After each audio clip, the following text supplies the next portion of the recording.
Bonsoir à tous et toutes. Est-ce que vous m'entendez bien déjà? Est-ce que vous me voyez bien? Est-ce que vous m'entendez bien? Vous pouvez faire un petit très bien, vous mettre dans le chat. Bienvenue à tous et toutes. Vos micros sont coupés, donc vous vous inquiétez pas, je les réactiverai à la fin pour une petite session de questions-réponses. Voilà, si vous avez des questions à me poser, ça sera le bon moment.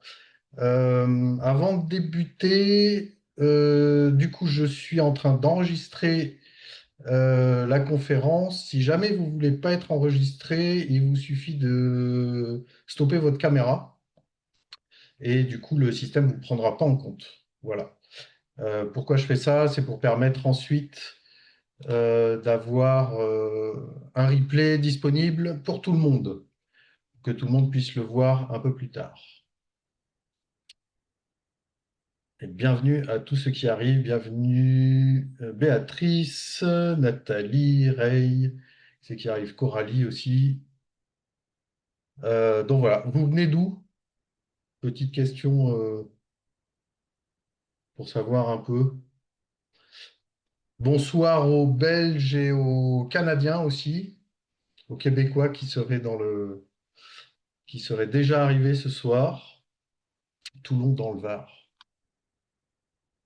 Alors, je ne vais pas m'amuser à prononcer ton pseudo. Alors, j'espère que vous vous sentez bien, que vous allez bien. Moi, j'ai un peu le trac parce que ça fait pas mal de temps que je bosse sur ce webinaire. Je m'appelle Guillaume, je suis un ancien officier de la marine marchande et aujourd'hui, j'enseigne dans le supérieur.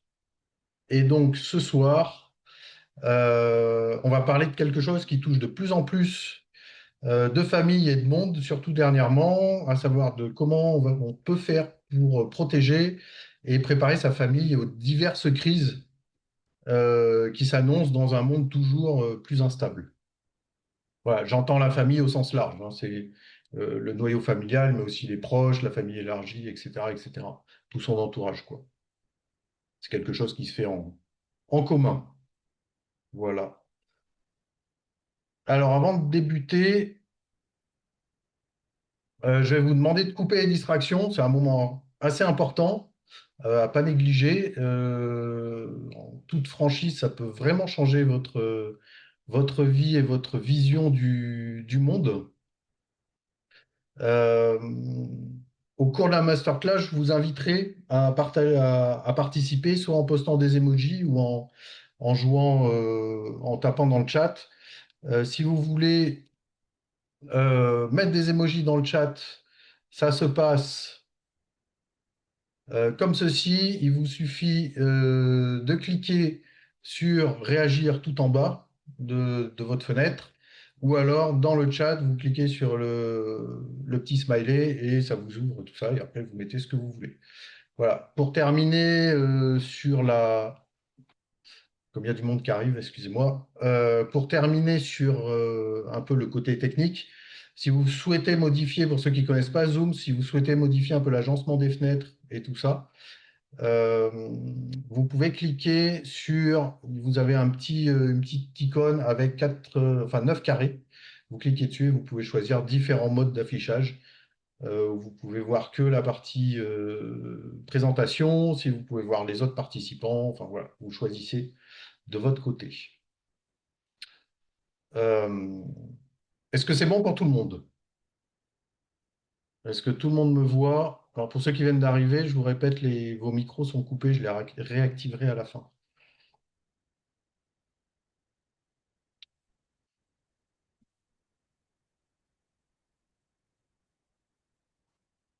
Eh bien, on est parti. Je vais vous embarquer avec moi. Alors, du coup, qui je suis exactement, avant de rentrer un peu dans le vif du sujet. Donc, moi, comme je vous disais, je m'appelle Guillaume. J'ai travaillé pendant 17 ans comme officier de la marine marchande. J'étais un peu aux quatre coins du monde et surtout, j'étais au cœur des chaînes logistiques et de toutes les infrastructures critiques et critiques mondiales, quoi. Un peu tout, on va dire, toutes les chaînes qui alimentent notre quotidien. Donc j'ai vécu là-dedans pendant 17 ans. C'est les quelques images que vous avez vues défiler. Et depuis, je me suis reconverti et maintenant je suis enseignant dans une grande école en France où j'enseigne plusieurs matières assez diverses et essentiellement pour les ingénieurs, les impacts environnementaux et tout ce qui concerne, on va dire, les vulnérabilités et les différentes stratégies qu'on peut mettre en œuvre.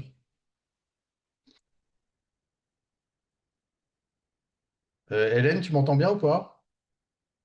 Ouais, c'est bon. Je te voyais te pencher. Très bien.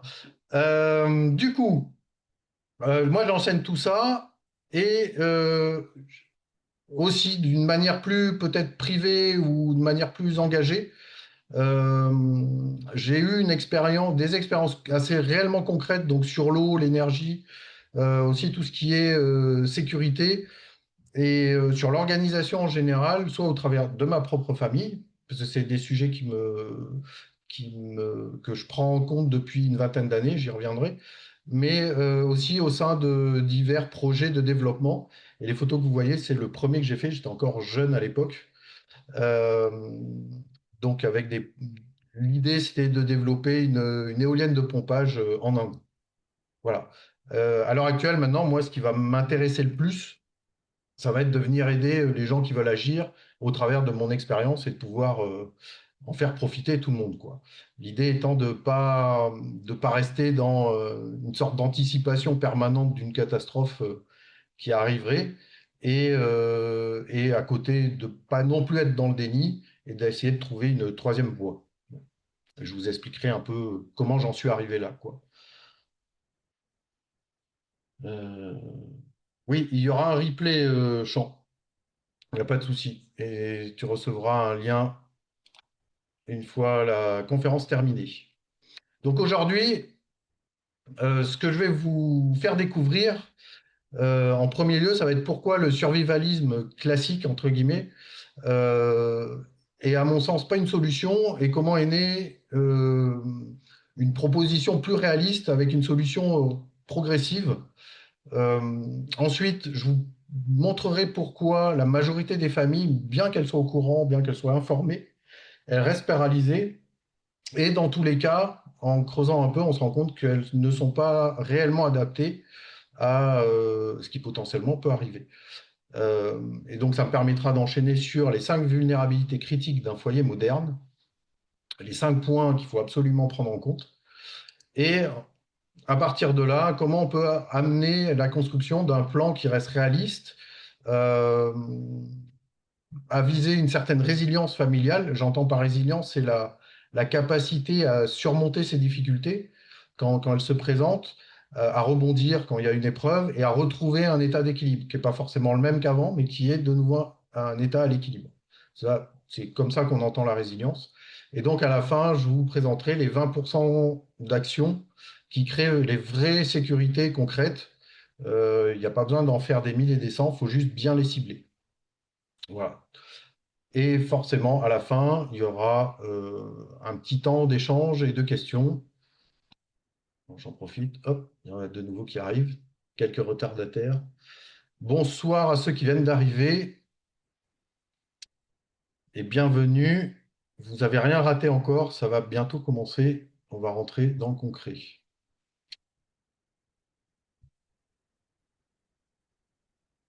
Alors, qu'est-ce que j'entends par crise?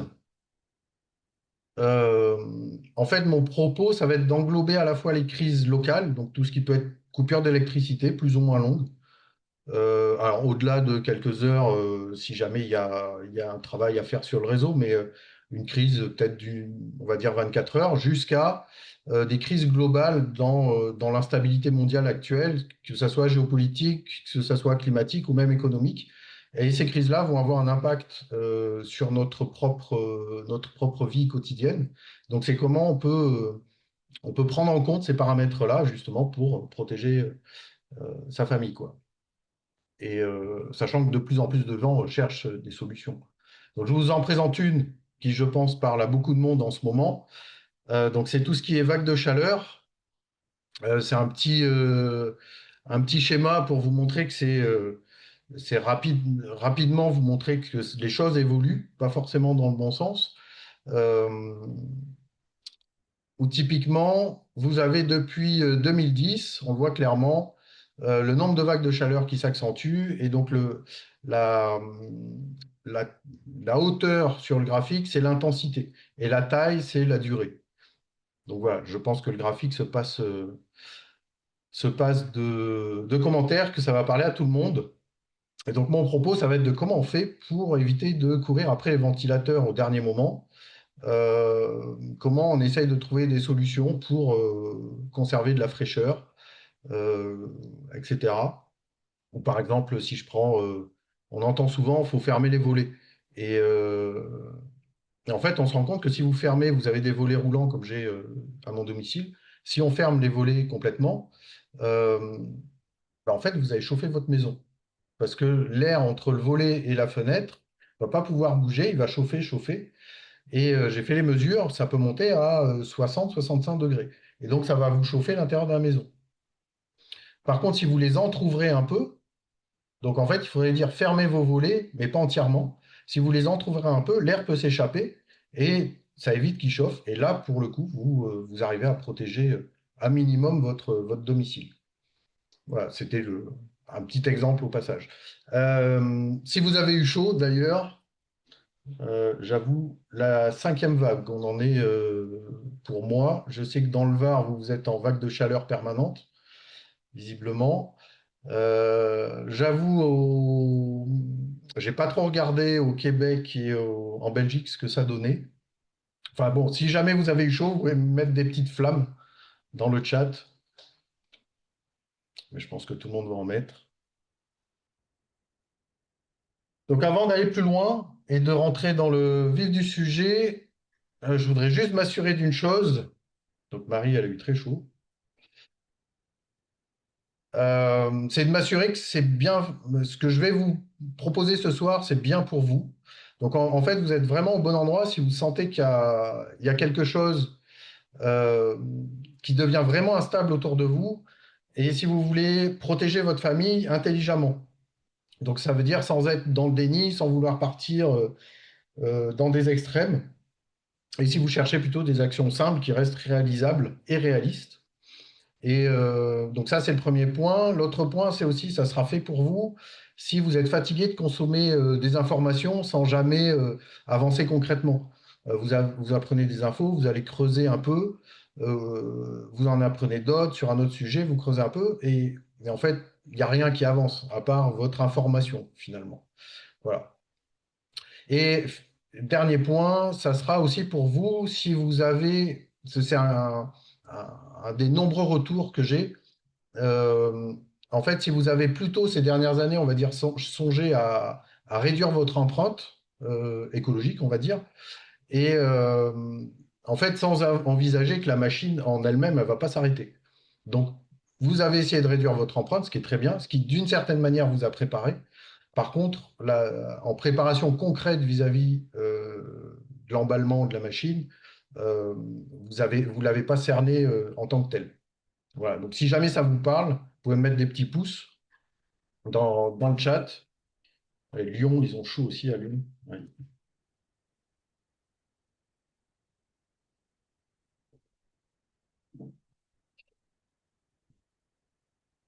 Bonsoir Serge. Donc, des actions concrètes et simples. Alors, en parallèle, ça ne sera pas pour vous. En étant honnête, en fait, c'est pas une conférence qui va être intéressante pour tout le monde. En fait, si vous cherchez plutôt du sensationnalisme, si vous plutôt vous fantasmez sur un effondrement, au sens où un crash de la société, ça va résoudre toutes vos frustrations ou vous permettre d'être une sorte de grand héros ou héroïne de la vie. Si vous consommez aussi des contenus catastrophistes en permanence, au point d'en ressortir une certaine émotion, une certaine excitation plutôt, ça ne sera pas pour vous en fait, au sens où moi ce qui va m'importer, ça va être le passage à l'action et aussi le fait de ne pas absolument vivre coupé du monde, c'est pas la solution. Voilà, moi je vends pas, je suis pas là pour vendre de la peur, pour vendre du matériel, et surtout je prône absolument pas l'isolement, bien au contraire. Il faut que ça se fasse en commun, quoi. Alors, moi, ce que je vais vous proposer, c'est une approche qui reste dans tous les cas lucide, quoi qu'il arrive, et autant que possible dans le calme et la progression. C'est pas quelque chose qui doit arriver. On part de rien et il faut que tout soit fait du jour au lendemain. Voilà, l'idée, c'est de le faire progressivement pour arriver à renforcer durablement sa famille. Sinon, ça n'a pas un intérêt majeur, quoi. Voilà, si vous restez jusqu'à la fin, vous aurez une petite surprise que je vous ai concoctée. Donc, en particulier, un micro-audit personnalisé qu'on pourra faire ensemble. Si je parle pas trop longtemps.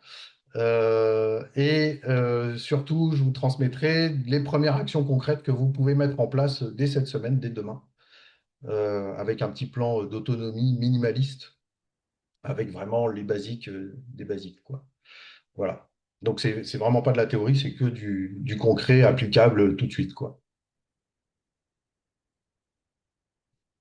Donc, aujourd'hui, les questions que beaucoup de monde se pose et que je pense vous vous posez ce soir, euh, c'est est-ce que vous ressentez, par exemple, que vous êtes les seuls à savoir un peu, à sentir un peu ce qui se prépare, ce qui se dessine, et que dans le même temps, vous êtes plus ou moins obligé de vivre une vie normale.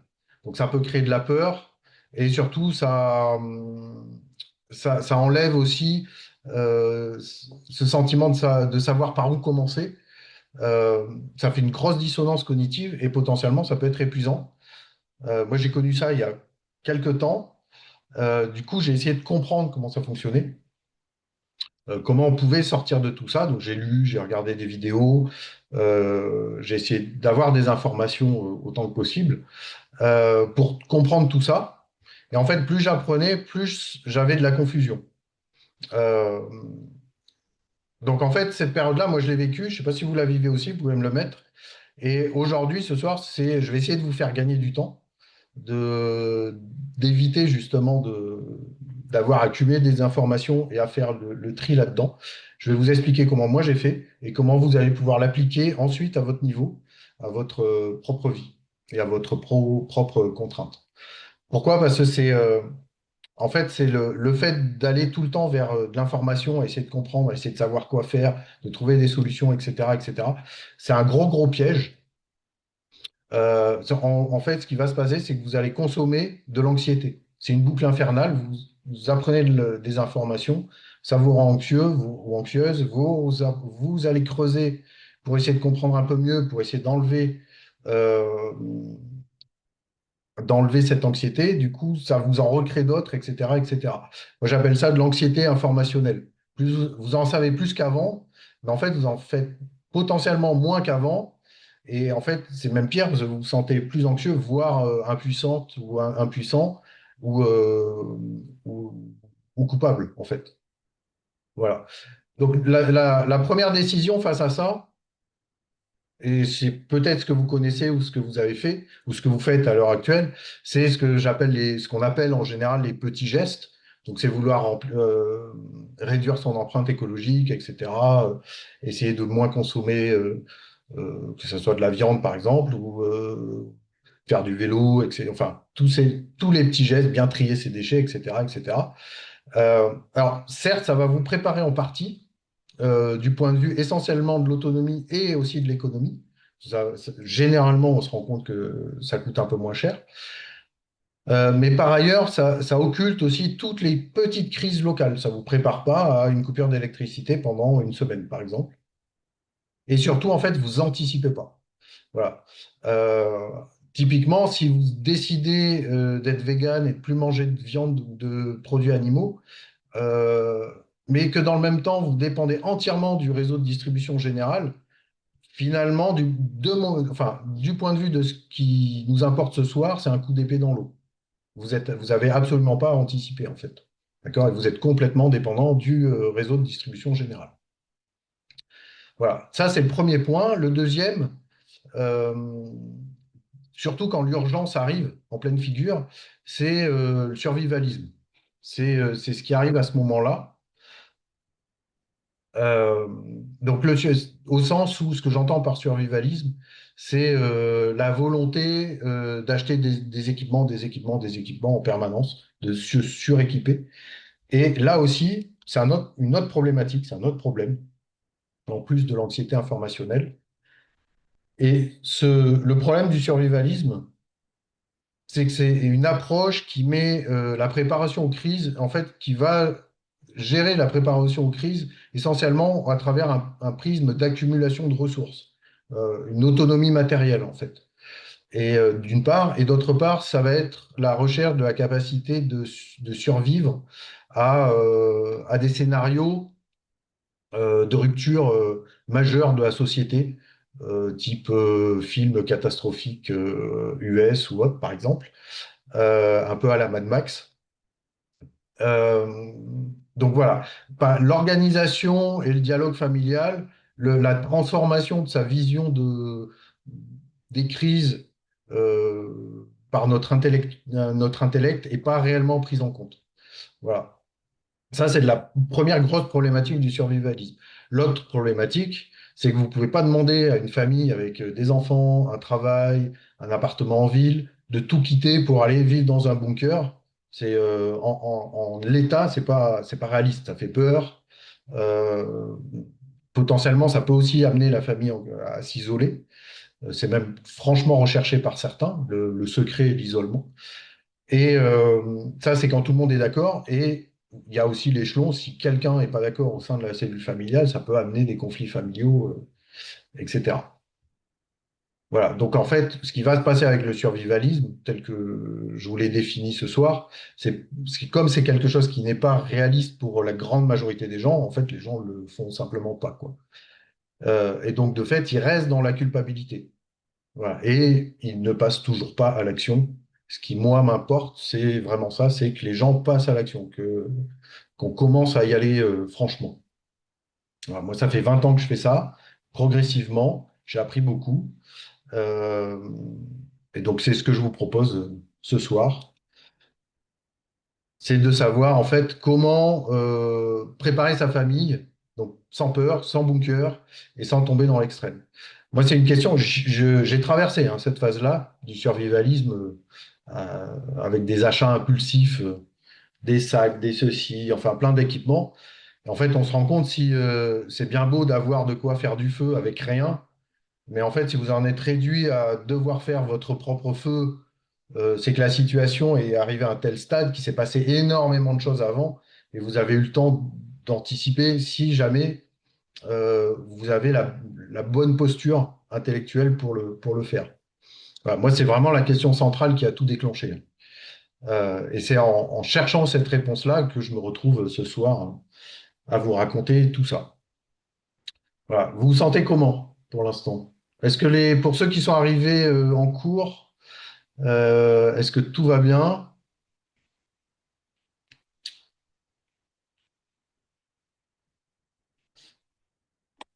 Alors, comment j'ai résolu cette question-là?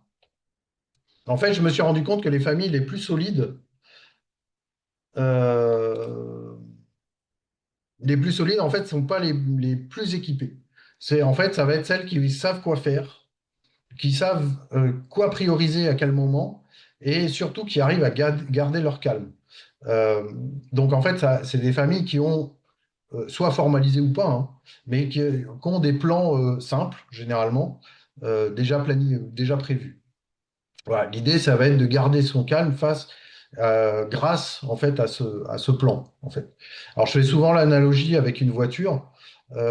Typiquement, si vous avez de l'équipement quelconque, sans plan, c'est comme si vous aviez votre voiture, mais pas de carte. Donc, en fait, vous pouvez vous déplacer, mais vous ne savez pas où. Donc, c'est un peu dommage. Et, si vous avez le plan, mais que vous n'êtes pas calme vis-à-vis de ce plan-là, en fait, c'est comme si vous aviez une carte, mais que vous étiez en panique complète devant. Donc, en fait, vous pouvez la tenir à l'envers et vous ne savez toujours pas où aller, en fait. Donc, ce qui est important, c'est d'avoir, certes, potentiellement l'équipement, encore, il faut savoir lequel, et surtout, en fait, il faut avoir au préalable planifié tout ça et savoir comment garder son calme quand des situations de crise surviennent. Voilà. Alors typiquement, ça a été montré lors du Covid. Certaines personnes avaient les moyens, on va dire, donc avaient des équipements, du matériel. Ça les a pas empêchés de paniquer, de faire plus ou moins n'importe quoi. Et à côté de ça, à l'inverse, il y a des gens qui avaient pas forcément, qui avaient peu en fait, mais qui ont su prioriser les choses, apprendre à ignorer aussi certaines choses, qui ont pu surtout s'organiser, rester calmes ensemble. Et c'est à ce moment-là que ma réflexion a commencé à bouger un peu. En fait, je me suis rendu compte que c'était ces gens-là qui avaient traversé cette période du Covid le plus sereinement, en fait. Donc ça a été vraiment les prémices. Et ensuite, il y a eu une grande évolution, c'est quand j'ai arrêté de naviguer et que j'ai commencé à enseigner. Donc c'est des jeunes adultes qui ont 22 ans, par là, 22, 23 ans, à qui j'enseigne du coup les impacts environnementaux. Et pour beaucoup, en fait, ils découvrent ces choses-là. Euh, et donc chaque année, en fait, je vois le même phénomène à l'œuvre. En fait, c'est plus ils comprennent les enjeux du monde actuel. Quand je parle d'enjeux, c'est enjeux climatiques, environnementaux. Plus ils vont développer soit de la confusion ou un sentiment d'impuissance pour la grande majorité. En fait, ils savent pas quoi faire concrètement de tout ce que je leur apporte. Donc, ils vont passer l'année à osciller entre du déni, de la peur et pour certains de l'obsession, où ils vont ne focaliser que là-dessus. En fait, il y en a très très peu qui arrivent à trouver une posture stable et constructive sur du long terme, quoi. Et donc, il a fallu que je trouve à répondre à ça. Et donc, mon questionnement s'est porté sur une méthodologie, quelque chose que je pouvais leur apporter, euh, qui a été ensuite étendu. L'idée étant de trouver un moyen, un chemin entre ceux qui préfèrent pas voir les risques, qui sont dans le déni, et ceux qui sont dans l'anticipation permanente de la catastrophe. Voilà, moi, je voulais une troisième voie pour ma famille, une voie qui reste calme et pragmatique dans tous les cas. Donc c'est comme ça que j'ai développé ce que j'ai appelé Au Calme, justement. Donc une petite méthode à travers 4 étapes, qui permet en fait de reconstruire une assise saine pour pouvoir avancer en fait. Euh, donc il y a le O pour observer. Donc ça va être de nommer les choses sans se mentir. Qu'est-ce qui nous fait peur, etc. Qu'est-ce qui est prioritaire. Ensuite, le K, c'est pour clarifier. L'idée, c'est d'organiser ses pensées, de sortir du brouillard mental, soit du trop plein d'informations, soit de ne pas savoir quoi faire, arriver à trouver un angle d'attaque, un angle d'accroche pour pouvoir commencer à agir. Le L, c'est pour limiter. C'est une fois on a trouvé le levier pour passer à l'action, l'idée, ça va pas être d'agir sur tout en même temps, au même moment. En termes de temps, en termes d'argent, c'est pas possible. Donc en fait, ça va être comment on peut se concentrer sur l'essentiel. J'y reviens, il n'y a pas besoin forcément d'apprendre à savoir faire du feu en tant que tel, quoi. Et donc le M, le dernier, c'est pour maîtriser. Donc ça, c'est plus sur du long terme. Ça va être d'arriver à bâtir une robustesse tranquille, euh, voilà, de ne pas faire une énorme forteresse stressante, et de travailler ça sur le long terme, petit à petit et en progression, quoi, tout le temps. Et c'est comme ça, en fait, que j'ai amené, ça, c'est ce que je faisais avec mes élèves, et c'est comme ça que j'ai été amené à construire, du coup, le programme Sostagora, que j'aborderai à la fin, où là, c'est une transformation totale dans votre rapport aux différentes crises, comment on les prend en compte, comment on les aborde. Et tout ça, c'est structuré sur 12 semaines avec des modules d'apprentissage, des choses comme ça, et des lives en collectif et une communauté pour être vraiment ensemble, quoi. Donc ça, c'était la petite introduction. J'ai essayé de pas être trop long. Et juste avant de continuer, je vais revenir sur les réponses que vous avez partagées. Je vous avais envoyé un petit mail, excusez-moi, hop, un petit mail pour savoir un peu ce qui vous préoccupait. Donc, vous avez étiez 70%, 71% à me parler de coupure et de restriction d'eau. Alors, est-ce que c'est lié à la canicule? Peut-être. En tout cas, ce qui ressort très clairement ce soir, c'est d'abord l'eau.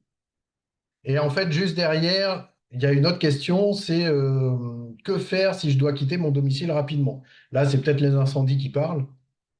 Alors, c'est intéressant parce que c'est deux situations qui sont presque opposées. La première, c'est comment être capable de rester chez soi en mode dégradé. Et la deuxième, c'est comment pouvoir partir sans improviser, en fait, le départ.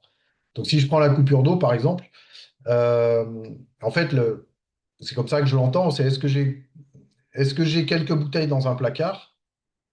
Ça peut commencer comme ça, mais il faut réfléchir vraiment à plusieurs besoins. Typiquement, effectivement, il y a boire et cuisiner, ça c'est, enfin bien sûr, c'est évident, mais vous avez aussi tout ce qui est hygiène, vous avez tout ce qui est toilette, éventuellement, vous avez aussi tout ce qui est animaux.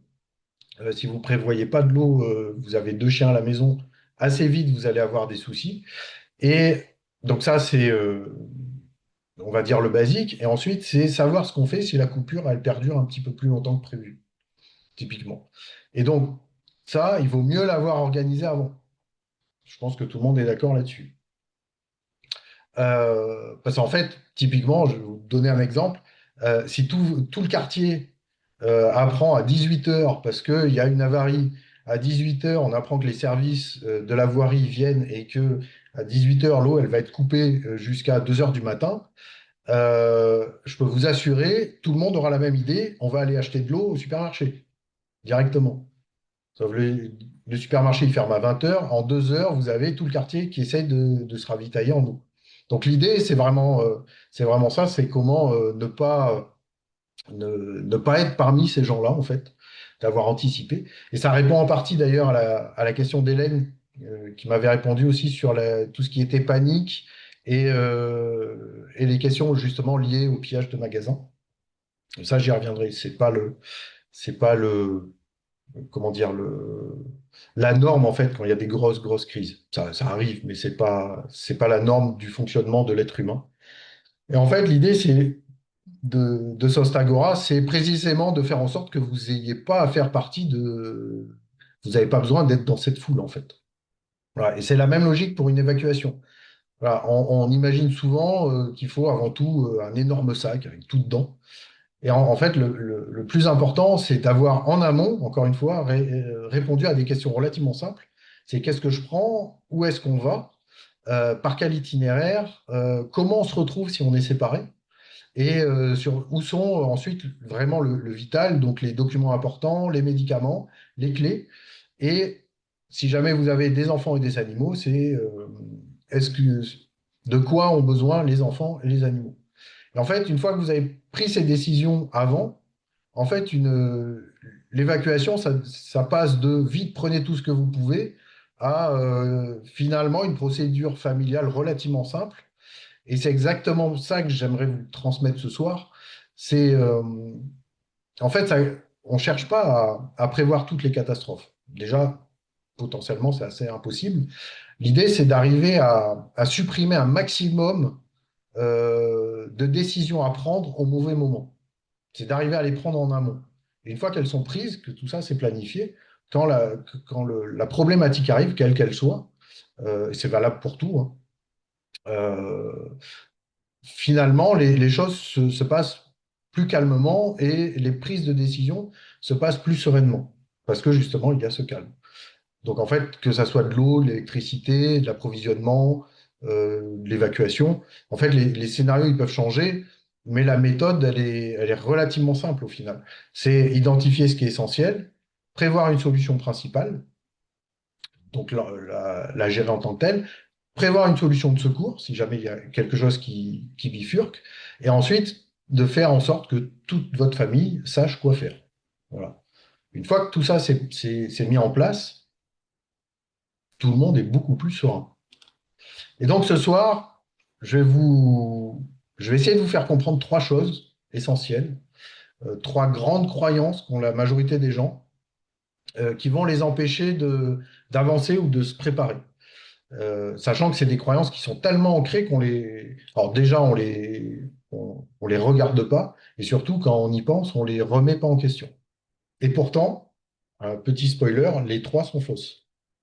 Et donc l'idée, c'est démonter ces trois croyances, ça va vous libérer de l'énergie pour avancer sereinement. Et donc la première, la grande croyance sur ces questions-là, c'est qu'on doit tout acheter pour être prêt. Si je résume, c'est je dois m'équiper en fait. Ça, c'est ce que j'ai cru moi pendant longtemps. Je pense, c'est la plus répandue de toutes. En fait, il faut avoir le bon équipement, le bon générateur, les bonnes réserves d'eau, le stock de nourriture, le kit de premier secours. Alors, il faut un kit de premier secours, ne serait-ce que pour vous-même ou si vous avez des enfants, c'est important. Euh, mais déjà, il faut déjà accepter qu'on ne peut jamais être totalement prêt. Ça, c'est la première chose. Ensuite, euh, pourquoi c'est faux? Euh, Moi, je pensais que c'était ça. Plus on avait d'équipement, plus on avait de sécurité. Une sorte de déformation professionnelle. Parce qu'à bord, c'est souvent comme ça, à bord des navires, c'est souvent comme ça qu'on pense. Et donc moi, j'ai acheté, j'ai stocké, j'ai accumulé pas mal de choses. Et en fait, je me suis surtout rendu compte au bout d'un moment que sans stratégie, sans plan, tout ça, ça servait à rien au final. Vous avez une idée de pourquoi? On est en appart, on n'a pas la place de s'équiper. Si, si, vous pouvez. Il faut juste bien choisir. Euh, En fait, si vous n'avez pas de plan, si vous n'avez pas de méthode, si vous faites que de l'accumulation, on reste vulnérable. En fait, l'équipement, il ne va pas remplacer la lucidité de choisir de prendre la bonne décision, d'une part, et surtout, il ne va pas remplacer la lucidité qui est de ne pas savoir utiliser l'équipement lui-même. En fait, ça ne sert à rien d'avoir du matériel si vous ne savez pas proprement l'utiliser. Et donc, ça vous fait même limite c'est même pire, c'est que ça peut vous amener une fausse sécurité, qui, à mon sens, est encore plus dangereuse. Il est plus dangereux, à mon sens, de penser faussement être en sécurité que de savoir pertinemment qu'on ne l'est pas dans les décisions qu'on doit prendre. D'accord? Euh, donc, moi, j'ai acheté des choses parfois assez onéreuses, hein, pour au final me rendre compte que ça ne me servirait pas énormément. En fait, ce qui va protéger réellement une famille, donc vous l'aurez compris, en tant que tel, c'est pas le matériel. Ça joue, hein, je le nie pas, c'est effectivement. Mais moi, ce que je vous propose, c'est vraiment d'aller à la racine de ces choses-là. Et donc, ça va être de définir des priorités. D'abord, en premier lieu, c'est de définir vos priorités. Une fois que vous avez des priorités, ça vous permet d'avoir un plan, des plans même plutôt, et qui vont ensuite vous amener des habitudes, ancrer des choses. Et c'est ces habitudes-là qui vont faire en sorte que la résilience, elle augmente, que l'organisation familiale se mette en place, que les décisions simples, toujours, euh, elles soient prises à l'avance. En fait, la vraie résilience, elle va résider là-dedans. C'est plus un... En fait, au départ, c'est plus un état d'esprit, c'est un mode de réflexion avant tout, avant même le matériel. Typiquement, c'est pas le nombre de boîtes de conserve dans votre garage qui va... Ça va aider, certes, mais en cas de problématique, le jour où vous n'avez plus de boîte de conserve, vous faites quoi en fait? Donc c'est votre positionnement qui va faire que. C'est comme ça en fait qu'il faut préparer la chose. Donc la leçon à retenir de ce premier secret-là, entre guillemets, c'est que donc la problématique, c'est pas le manque de matériel, c'est l'absence de plan. Et c'est fondamental. C'est vraiment ça. Si vous avez une chose à retenir ce soir, c'est ça. C'est c'est de ne pas planifier en amont. Et donc, en fait, tant que vous n'aurez pas un plan qui soit clair, priorisé, qui soit adapté aussi à votre situation familiale, on est tous différents, euh, vous aurez toujours soit des achats qui ne sont pas conformes ou des choses comme ça. Et surtout, en fait, vous n'arriverez pas à bâtir réellement une solidité familiale. Voilà. C'est typiquement une fonction, elle n'est pas une fonction au sens où, par exemple, boire, par exemple, elle n'est pas assurée juste parce que vous avez un objet, vous avez une gourde. En fait, elle l'est que si quelqu'un sait l'utiliser. Alors la gourde, généralement, tout le monde le sait, mais en fait, la fonction, elle est réalisée à partir du moment où il faut trois choses. Il faut que quelqu'un sache l'utiliser, il faut que la ressource en soi soit disponible, et la troisième, il faut un plan B. Si jamais il y a quelque chose qui ne marche pas, il faut trouver le moyen de refaire cette fonction-là avec autre chose. Donc il faut tout le temps ces trois choses. Et ça, vous ne l'avez pas juste en achetant du matériel. La deuxième excuse pour ne pas passer à l'action, que j'entends le plus souvent, c'est si seulement j'avais un jardin.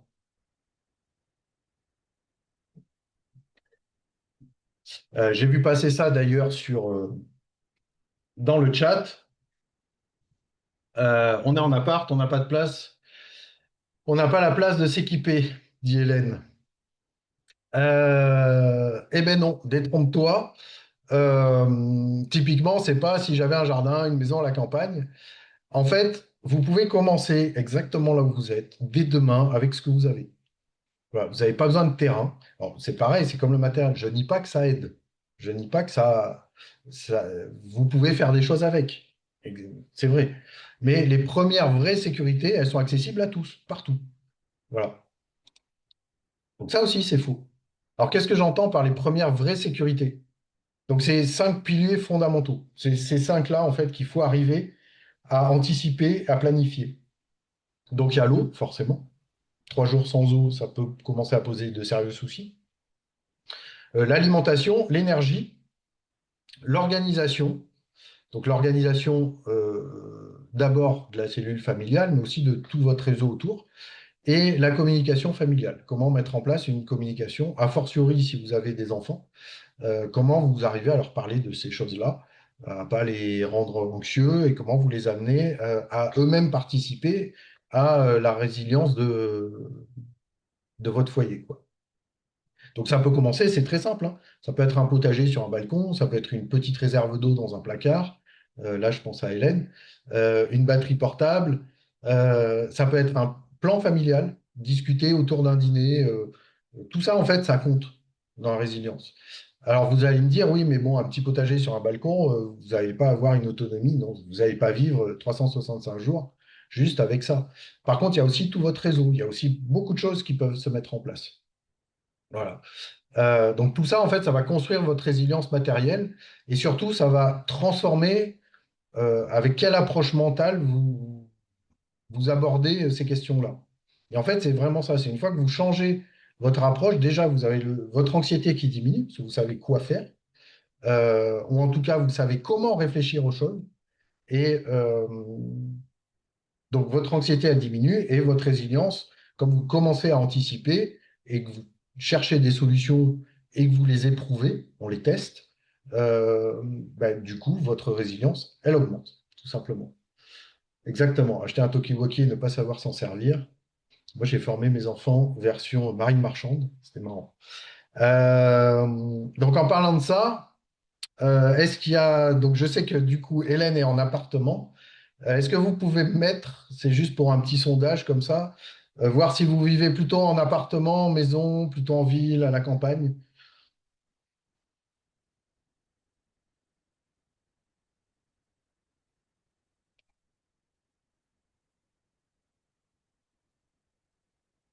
Appartement, ville, maison, petit jardin. Alors, ce qui va, petit village à la campagne, ouais, bah, c'est très varié, c'est parfait. Donc, comment on va régler comment on va faire en sorte que ces cinq piliers soient pris en compte? En fait, ce qui va changer la donne, donc ça s'appelle le principe de Pareto. J'ai rien inventé.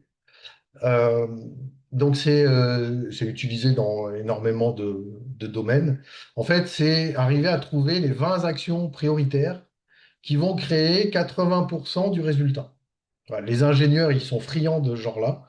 C'est-à-dire, on va bâtir un projet jusqu'à 80% et à 80%, on arrête tout. Ce qui fait que, et puis on attaque un autre projet, ce qui fait que généralement, les 20% restants vont mettre des années à se terminer.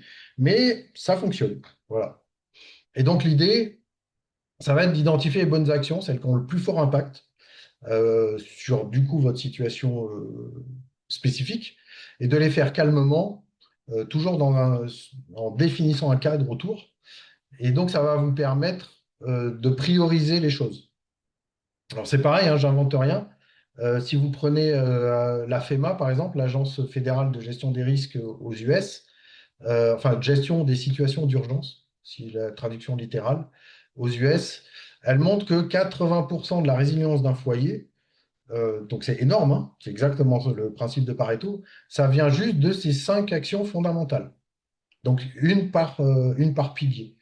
Et que les foyers qui ont intégré ces choses-là au sein de leur fonctionnement, en fait, ils récupèrent jusqu'à 40 fois plus vite que des foyers à côté. Donc, c'est pas anodin, en fait, comme chose.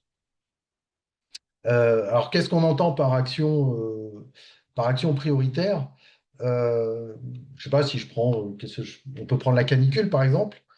Euh, Vous prenez la canicule, tout le monde va penser, bon, il faut que j'achète une clim, ce qui est en soi pas forcément une bonne idée parce que ça va réchauffer à l'extérieur. Ça, c'est une autre question. Euh, vous allez essayer de gérer dans l'urgence des occultations, des vitrages, essayer de gérer une ventilation. Par contre, vous aurez complètement oublié une chose très simple que vous avez tous chez vous, c'est le sel et le sucre. Ça, en fait, quand il fait très chaud, notre corps il a tendance à perdre de l'eau, à se déshydrater avec la sueur, etc. Et donc, forcément, tout le monde dit hydratez-vous, hydratez-vous.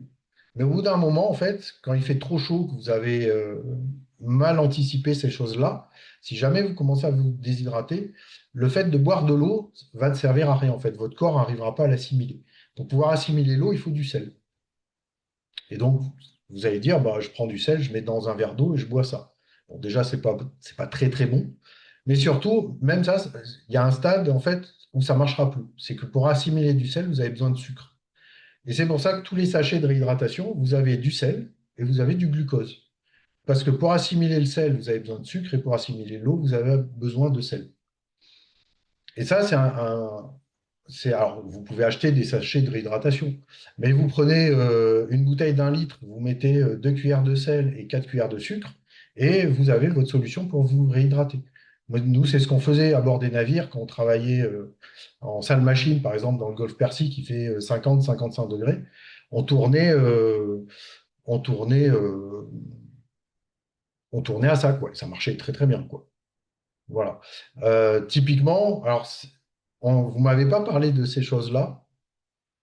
Une chose aussi que les gens oublient, qui a tendance aussi à apparaître de plus en plus, c'est tout ce qui est cyberattaque. Alors, pas de votre domicile en tant que tel, mais tout ce qui est vol de données, etc. Et l'idée, par exemple, ça va être de faire des sauvegardes en ligne de documents, hors ligne, pardon, sur une clé USB, quelque chose comme ça. Et ensuite, de pouvoir avoir une copie papier, c'est toujours possible, hein. Mais donc ça sert, par exemple, si jamais vous avez un vol de données ou des choses comme ça. Et d'autre part, ça peut typiquement servir aussi en cas d'évacuation. Vous n'avez pas besoin de sortir tous vos classeurs, des fiches de paye, des ceci, des assurances. Vous avez tout sur clé USB et c'est bon. C'est des exemples, hein, que je vous donne comme ça. Euh, autre, euh, autre petit point, par exemple, auquel on pense jamais. Donc, vous faites votre plan, un plan simple, hein, de la famille, donc les contacts, les lieux de rendez-vous, la répartition des rôles, par exemple, avec un petit exercice 1 fois par trimestre. Ça, c'est pas mal, ça marche bien. Et ensuite, vous pouvez apprendre, c'est souvent comme ça qu'on peut débuter, vous apprenez les numéros de secours aux enfants. Donc en France, le 15, le 17 et le 18. Mais alors, je serais curieux de savoir qui connaît le 112, par exemple. Est-ce qu'il y en a qui ont entendu parler du 112? Et les Belges et les... Alors, les Canadiens ont pas... Eux, ça va être le 811 et le 911. Mais nos amis belges, par contre, peuvent aussi répondre au 112 parce que c'est pareil chez eux. Donc, le 112, en fait, c'est un numéro d'urgence qui regroupe justement le 15, le 18 et le 17 pour la France. C'est valable en Europe, mais pas seulement. Vous allez par exemple en Inde, par exemple, le 112 fonctionne. Donc il y a énormément de pays. Juste pour vous donner un ordre d'idée, dans la population française, c'est connu de 41% des Français uniquement. C'est-à-dire que la grosse majorité des Français ne le connaissent pas. D'accord? Ce numéro d'urgence. Voilà, qui n'est pas valable que en Europe, hein. C'est valable dans plein d'autres pays, sauf les US, Canada, qui ont les leurs, essentiellement. Et alors, question subsidiaire, qui connaît le 114? Pour ceux qui connaissent le 112. Et donc, le 114, c'est le pendant du 112, mais version SMS. Donc, c'est un numéro qui est, qui est utilisé essentiellement, qui a été prévu au départ pour tout ce qui est violence familiale, aussi pour tout ce qui est malentendant.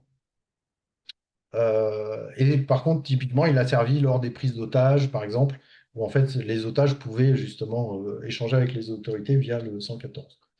Donc ça marche très très bien, ces numéros-là. Donc la deuxième leçon à retenir, c'est qu'il vaut mieux faire petit qu'essayer de faire quelque chose de parfait. Il vaut mieux faire du progressif plutôt que d'essayer d'aller dans l'extrême directement.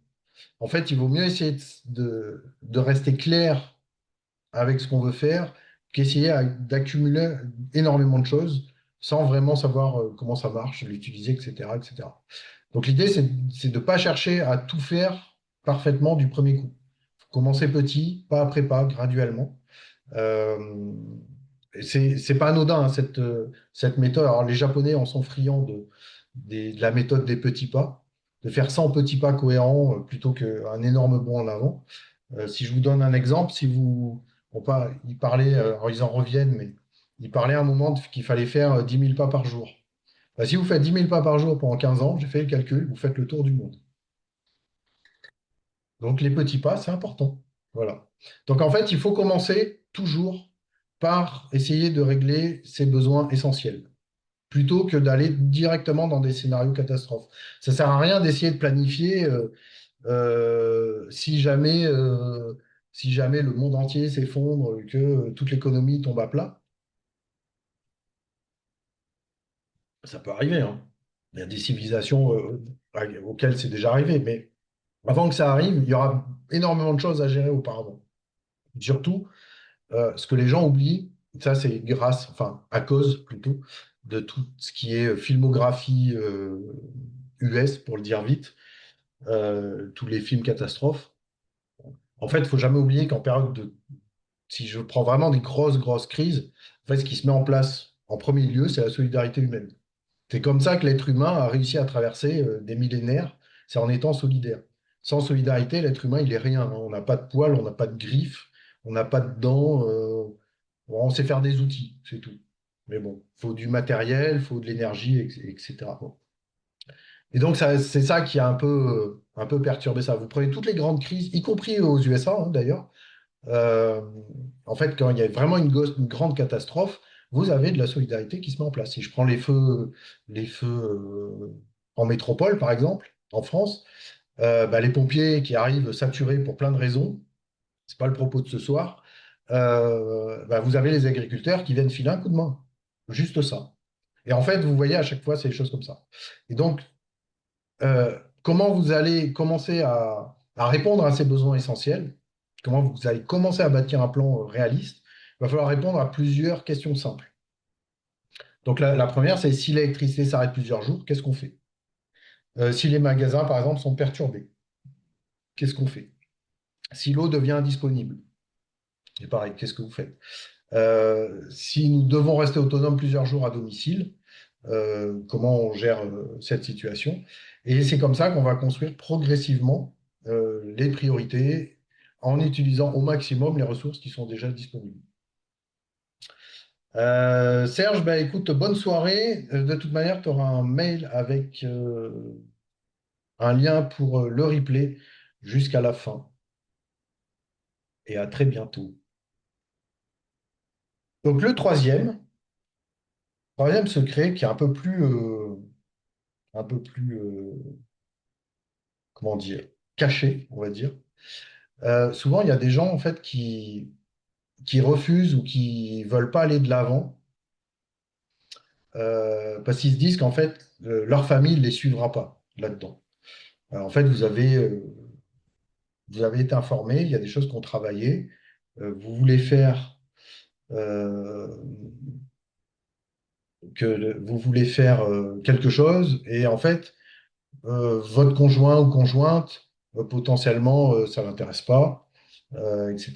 Et donc, ça peut être le frein le plus, je dirais, douloureux en termes d'émotion. En fait, vous voulez protéger votre famille, dans le même temps, vous ne voulez pas les effrayer, vous ne voulez pas les braquer non plus, et vous ne voulez pas en fait créer des conflits, ce qui est complètement compréhensible. Donc, de fait, vous faites rien. Et donc, en fait, cette inaction, elle peut arriver à vous ronger, etc., quoi. Vous ronger, vous amener de la culpabilité, etc. Mais là encore, c'est faux. En fait, votre famille, elle peut vous suivre, à condition d'utiliser la bonne approche. En fait, la question, c'est pas la problématique, c'est pas votre famille, euh, ça va être la méthode utilisée pour l'aborder. Typiquement, la grande erreur, c'est de faire peur. C'est, t'imagines, dans 10 ans, ça va être comme ça, etc. Ou de chercher à imposer ou de vouloir convaincre, d'une part. Et d'autre part, ça va être de parler catastrophe tout le temps. Au bout d'un moment, bah, forcément, en face, vous allez avoir un rejet. D'accord?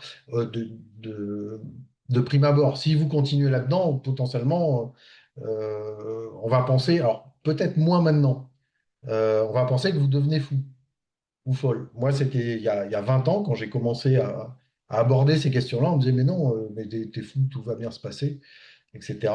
Bon, maintenant, c'est moi qu'on appelle pour avoir des conseils. C'est la rançon de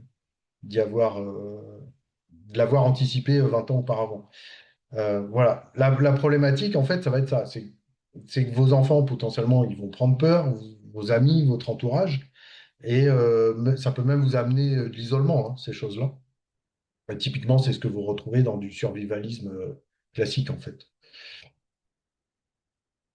Mais en fait, ce qui va fonctionner réellement, ça va être de montrer l'exemple, déjà.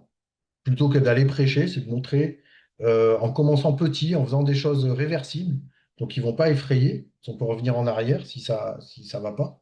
Euh, donc en montrant l'exemple, et puis ça va amener aussi à montrer les bénéfices que la famille peut en retirer. Ça, c'est la première approche qui fonctionne bien. Et ensuite, ça va être de rassurer constamment et d'avancer comme ça, encore une fois, progressivement. Euh, Si je dois vous donner un détail, un exemple, pardon, vous prenez, je sais pas, vous prenez une coupure d'électricité. euh, Bah, si vous savez vous avez mis au même endroit les piles, les bougies, vous savez que la batterie externe, elle est chargée, etc., etc. Vous avez une lampe à portée de main, il n'y a pas besoin de courir partout alors qu'il fait noir pour la retrouver. Du coup, tout le monde y trouve un bénéfice. Et tout le monde comprend que la préparation et l'anticipation a un intérêt. Donc voilà, en fait, c'est en partant de ces petits exemples anodins que vous allez arriver à convaincre tout le monde et à embarquer tout le monde. Et in fine, même potentiellement, à tellement convaincre que c'est vous qui allez être à la traîne. Des fois, on est surpris. Et donc, l'idée, c'est de vous imaginer en 90 jours, dans 3 mois, vous savez quoi faire. Vous avez un foyer qui est beaucoup plus robuste. Vous n'êtes plus paralysé par l'actualité. Typiquement, vous arrivez à la lire, vous la comprenez, vous savez ce qui se passe, mais vous ne paniquez plus devant et surtout, vous maîtrisez votre exposition à l'actualité. Euh, voilà, il y a des méthodes pour ça qui ont été éprouvées. Et en parallèle, vous avez une famille qui adhère progressivement à cette approche-là, parce que vous avez pu la rassurer et qu'elle n'a plus peur en fait d'être embarquée avec vous. Et donc, ça permet à tout le monde en fait de retrouver de la sérénité. C'est le fait de savoir que vous avez déjà commencé à construire quelque chose, avant même que ça soit construit finalement, que vous avez commencé à construire quelque chose de solide, c'est ça qui va vous amener du calme et une grande, grande, grande diminution d'anxiété. Si je fais une aparté, euh, si vous avez, si vous êtes, si vous faites face parfois à de l'éco-anxiété, bon, allez pas lire le document du gouvernement français.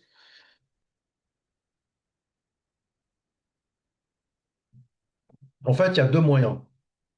Enfin, il y a un moyen, en fait. Il y en a un et unique. C'est le passage à l'action. Après, quelle que soit l'action. Il y en a certains qui vont faire du militantisme, il y en a qui vont avec les risques, essentiellement de burn-out pour certains. Mais le seul fait, par exemple, de commencer à se préparer au risque, rien que ça, en fait, ça vous fait diminuer votre éco-anxiété. Parce que vous agissez, en fait. L'être humain est bâti comme ça. À partir du moment où il agit, où les choses deviennent de l'action, tout ce qui est anxiété, tous ces sentiments-là diminuent drastiquement, en fait.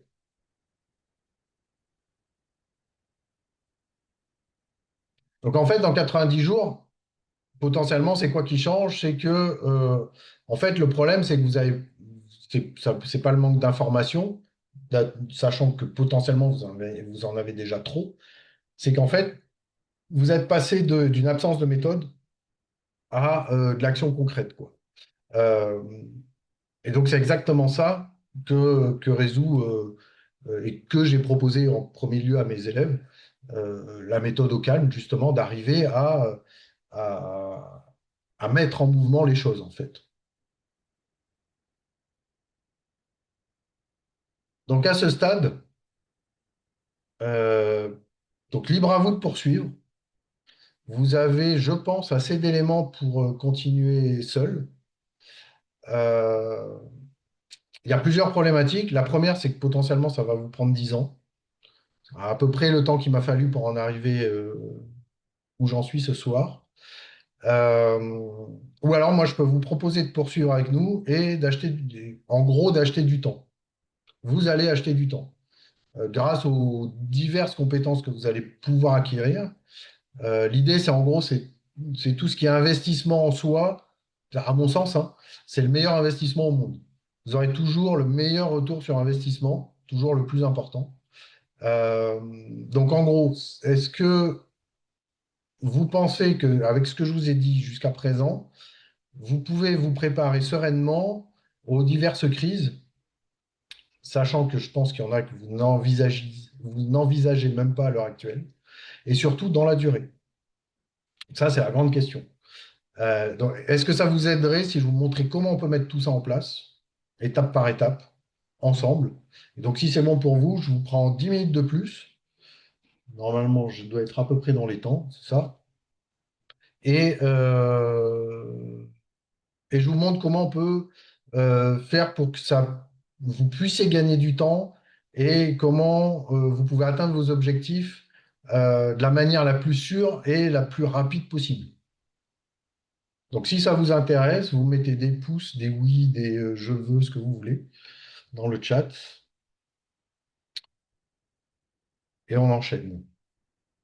En fait, la problématique, le vrai danger, là, maintenant, pour vous, hormis, hormis les diverses crises qui peuvent arriver, euh, en fait, c'est que potentiellement, vous allez vous sentir motivé pendant 24 heures, un peu plus.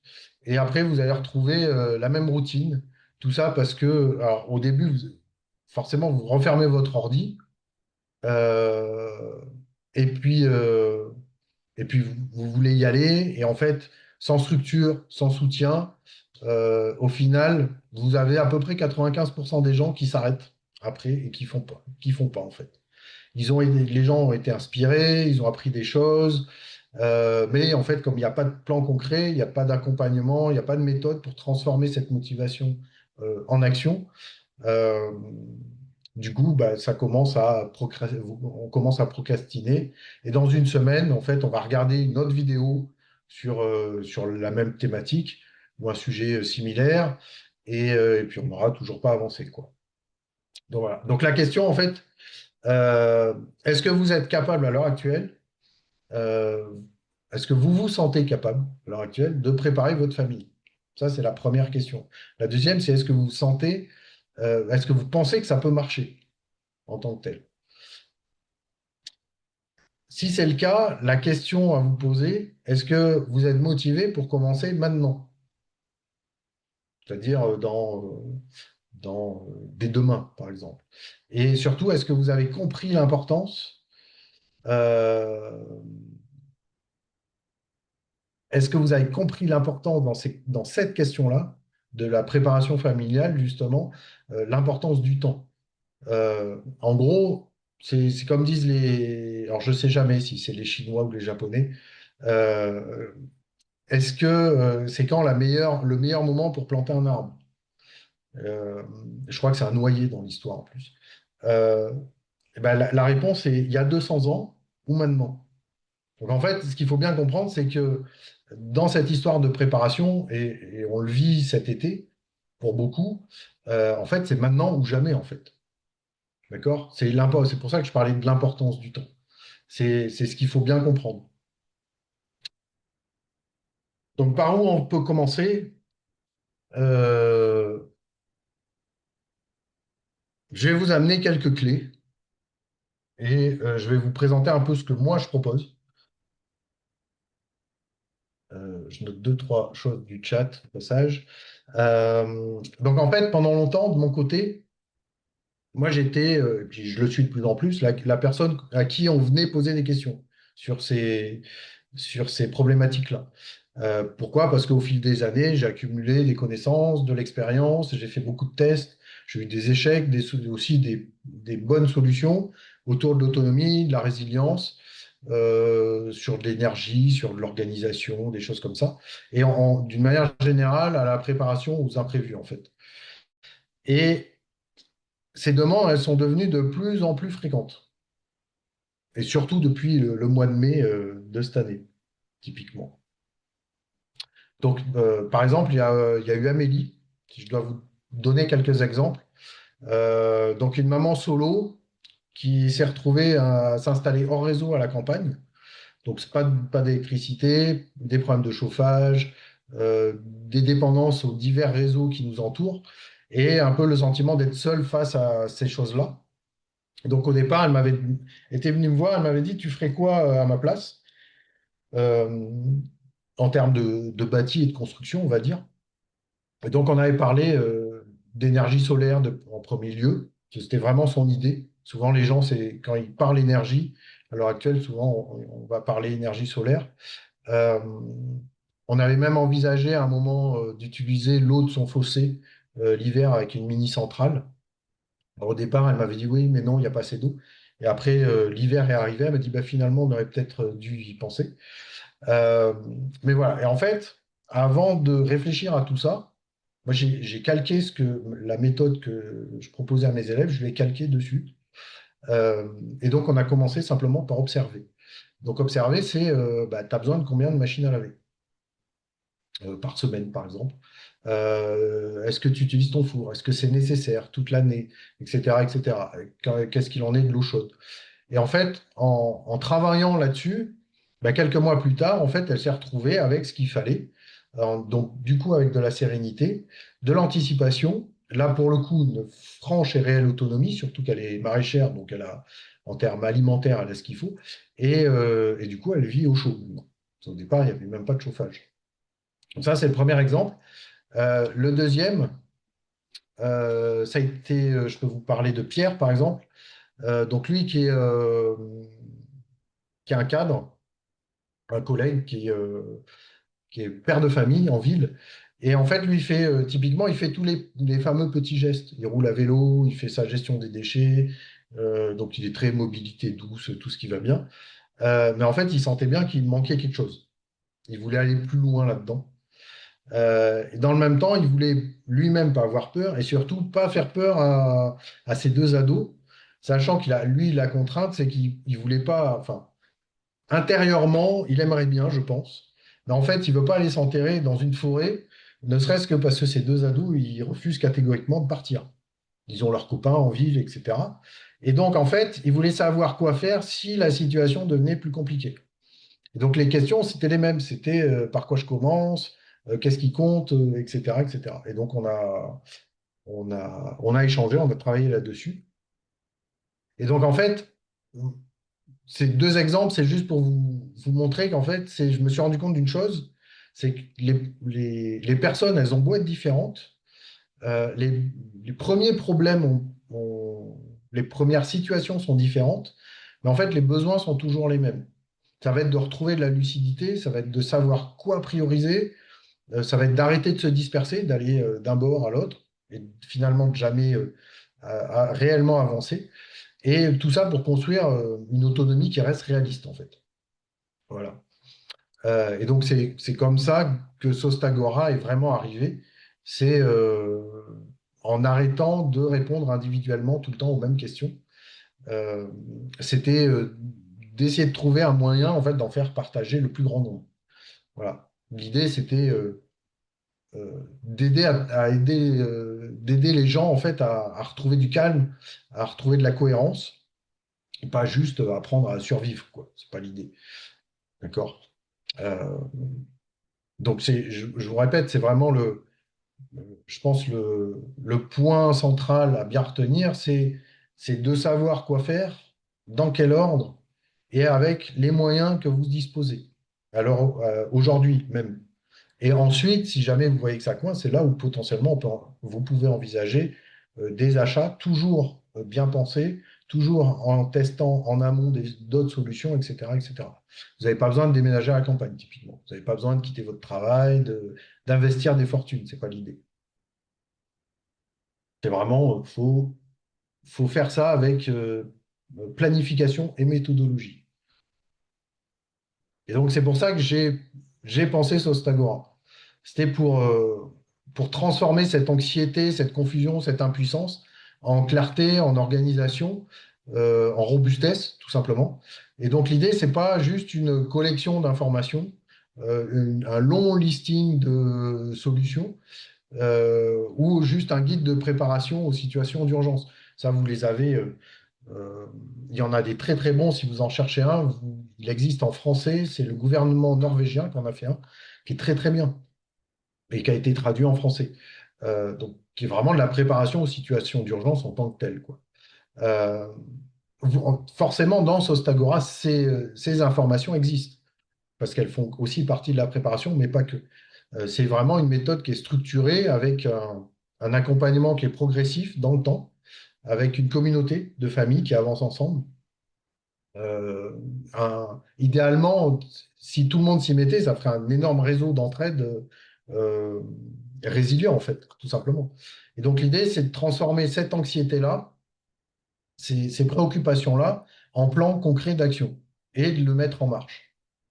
Pas juste faire le plan, mais vraiment de faire le plan et de passer à l'action. Voilà. C'est de maîtriser, en fait, tout ça. L'idée, c'est de vous apprendre à pêcher. J'aime bien cette phrase-là aussi, plutôt que de donner du poisson. En fait, si je vous apprends à gérer n'importe quelle crise, bah, le jour où il y a une crise qui arrive, que vous n'avez pas forcément anticipé, ou alors que vous avez une nouvelle problématique à laquelle vous n'avez pas pensé qui apparaît, vous savez le faire sans moi. Et mon rôle, c'est de vous apprendre à faire ça.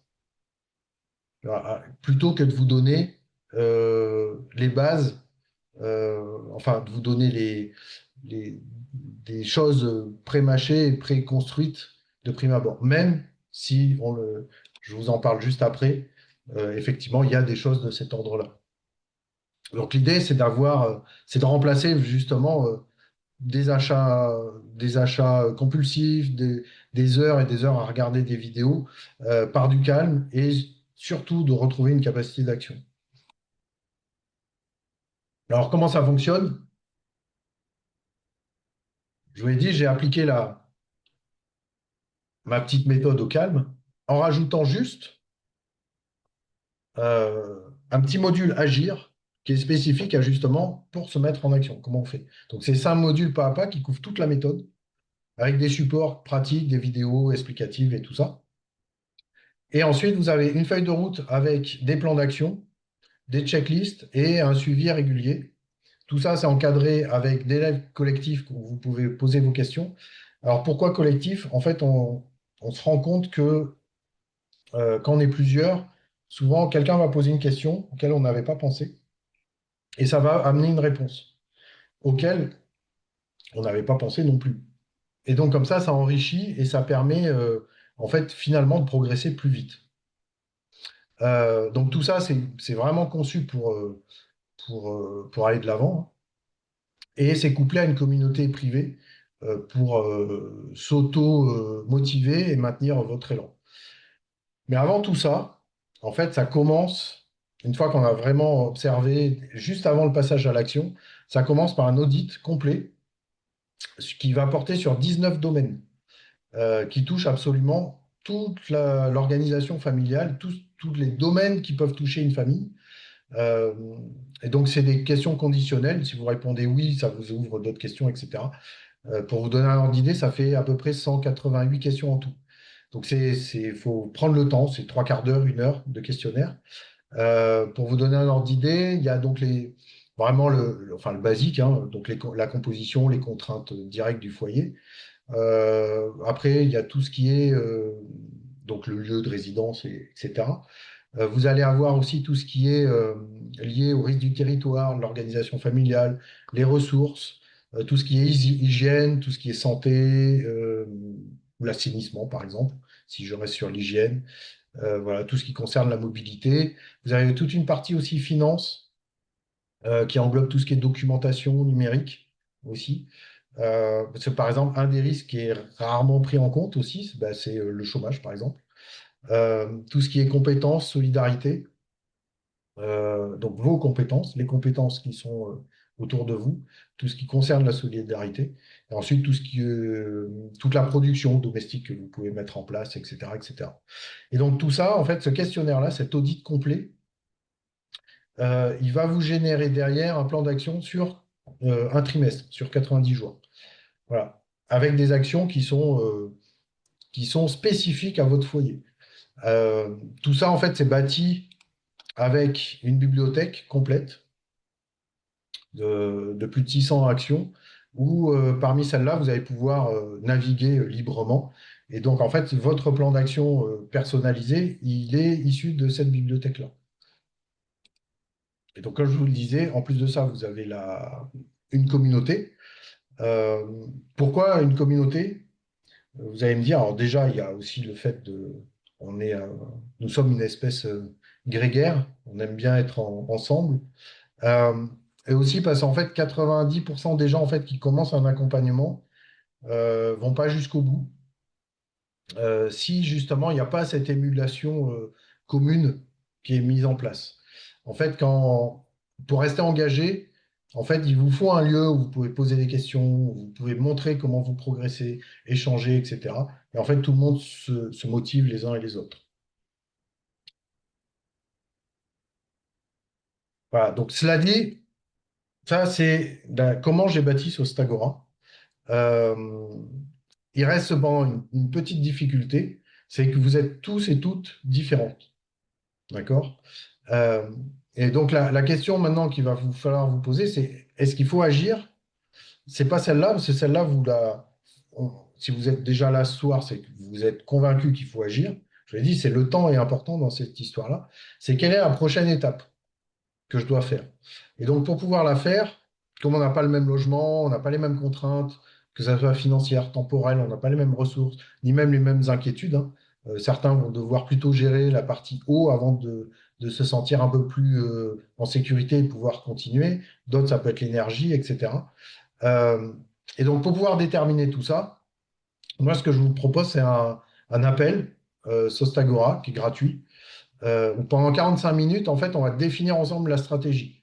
Euh, on va faire un état des lieux de votre situation un peu plus poussé, identifier les vulnérabilités prioritaires, regarder aussi ce que vous avez déjà mis en place, et on va déterminer en fait ensemble euh, en fait les actions les plus pertinentes pour votre contexte à vous. Donc pour pouvoir prendre un rendez-vous pour cet appel-là, euh, donc soit vous scannez le QR code qui est à euh, hop, tac. Soit vous scannez le QR code qui est à l'écran, ou alors je vous ai mis un lien dans le chat, vous cliquez sur le lien, vous avez un petit calendrier, et là vous pouvez choisir un créneau, bloquer un créneau que moi je reçois, et comme ça, pourra s'appeler en visio, pareil, sous Zoom. Et donc l'idée, c'est à l'issue de cet échange-là, euh, moi, mon, mon souci, enfin, ce que je recherche fondamentalement, c'est que les gens se mettent à bouger. C'est vraiment ça qui m'importe. C'est que vous passiez tous et toutes à l'action, quoi.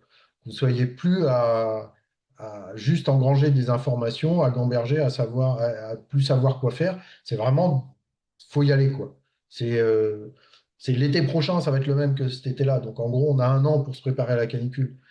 L'hiver qui arrive, ça va être le même, voire pire parce qu'il y a El Niño, mais ça va être le même avec, je ne sais plus qui était dans le Var avec les inondations, etc. Donc, en gros, il y a quelques mois pour commencer à se préparer, etc., etc. Donc, moi, ce que je recherche, c'est vraiment ça. Et plus il y en aura, plus ça aura d'impact, en fait, tous ensemble.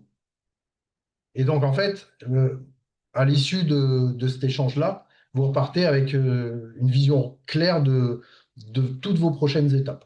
D'accord? Et si jamais on estime ensemble, on en discute, que Sostagora peut réellement vous aider à avancer plus vite, euh, et plus sereinement, moi, je vous présente à ce moment-là, si vous voulez, les modalités d'accompagnement. Voilà. Dans tous les cas, que vous le sachiez déjà par avance, c'est que pour assurer un suivi de qualité, moi, je propose que 15 places. Je vous l'ai dit, moi, c'est pas mon objectif, c'est pas de remplir une salle de classe. Euh, c'est mieux quand on a 15 élèves que quand on en a 32. Donc moi, c'est d'accompagner correctement chaque participant. Donc c'est vraiment une vraie session stratégique où on va examiner votre situation concrète sans concession, hein. Moi, je suis pas là, je- enfin, j'ai pas de la langue de bois. S'il y a des choses, je l'ai dit clairement.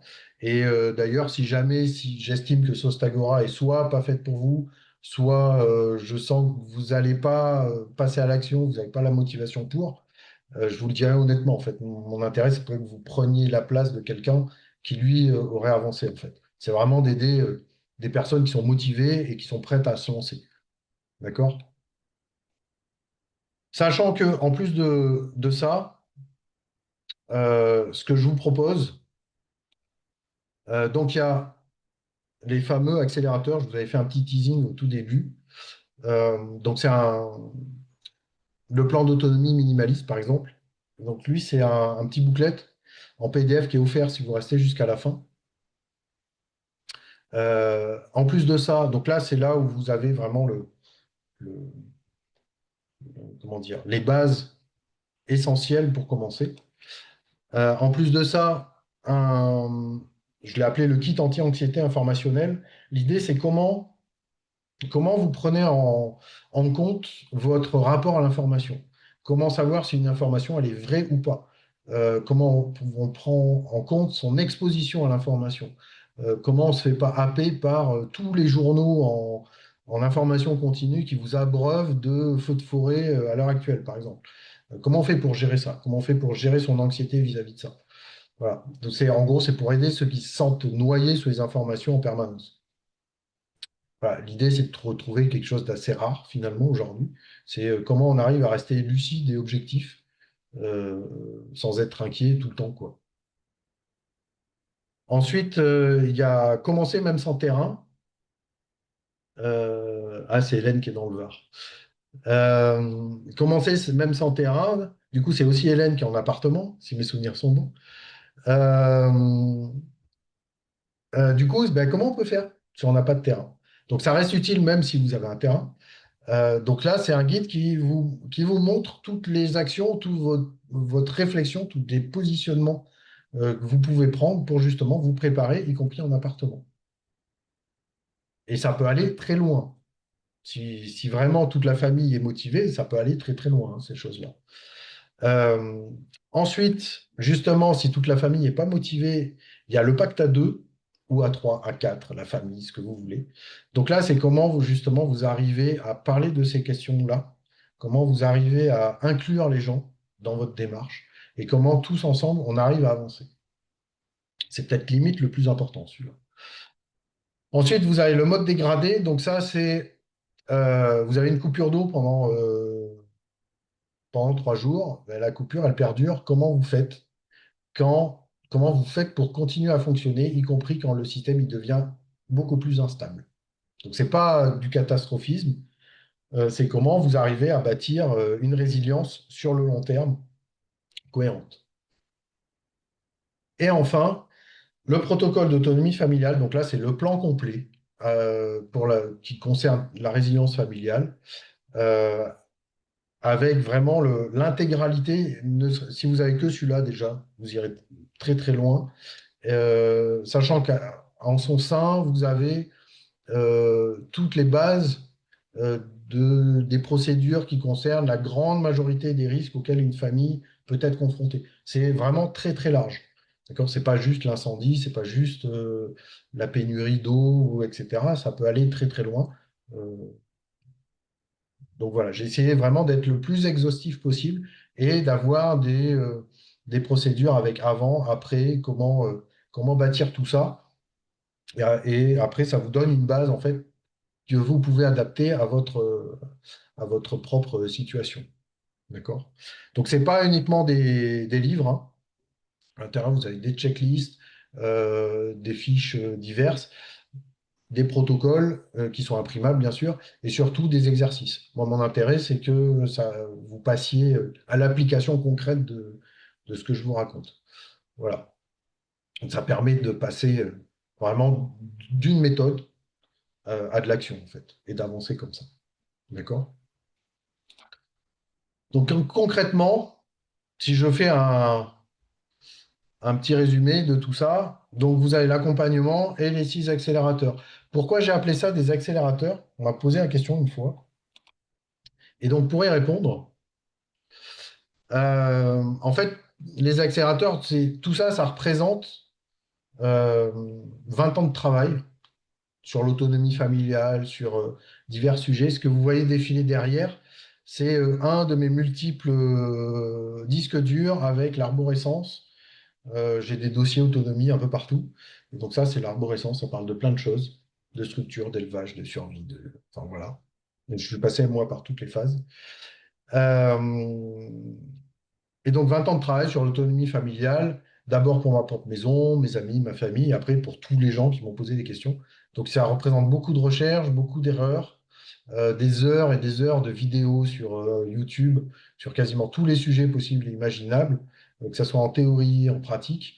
Donc beaucoup d'essais fructueux pour certains, et bien sûr avec tout le corollaire de dépenses qui vont avec.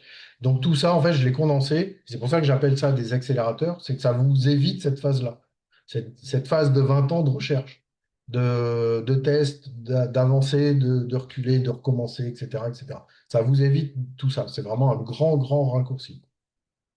Donc si ça vous intéresse, je vous remets le lien. Parce que je parle. Hop, pour prendre un rendez-vous. Je vous répète, hein, on prend 45 minutes et vous repartez avec quelque chose de concret. C'est gratuit, je ne demande rien. Euh, et donc voilà. Si jamais vous êtes intéressé, autre info, parce que je vous ai déjà dit que je limitais à 15 familles. Autre info, là on prépare en fait les inscriptions pour la session de septembre. Donc en fait, l'accompagnement il commencera la deuxième semaine, pas la première, parce qu'il y a les rentrées, tout le monde est pris dans tout ça.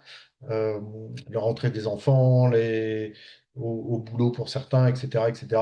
Donc en fait, la deuxième semaine, le 7 septembre de mémoire. Donc ça commencera à ce moment-là. D'accord?